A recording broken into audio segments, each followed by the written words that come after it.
beberapa kawasan seperti Lawas, Limbang, Trusan, Kalimantan Indonesia, Temburung Brunei, yakni di kawasan pendalaman Borneo. Masyarakat etnik Lun Bawang terkenal dengan pakaian tradisional serta kraf tangannya yang tersendiri. Bagi kaum lelaki, pakaian mereka terbuat daripada kulit kayu yang dipanggil kuyuk talun.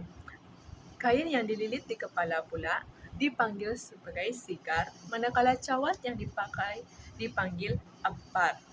Parang panjang yang diikat di pinggang untuk pergi berperang dipanggil sebagai pelepet.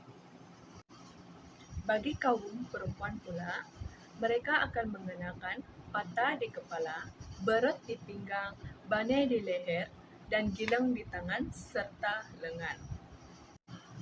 Terdapat beberapa makanan tradisional etnik Lun Bawang, antaranya ialah lun ubi, lubak layak, bitter, dan sebagainya.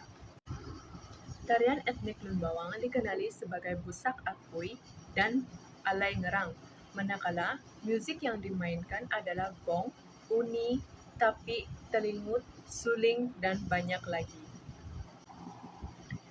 Masyarakat Lun Bawang juga mengadakan perayaan yang dipanggil Irau Oco Lun Bawang.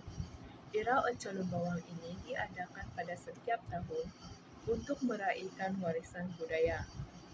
Perayaan ini juga untuk memupuk perpaduan dan mempromosikan warisan budaya etnik Lun Bawang. Itu saja dari saya.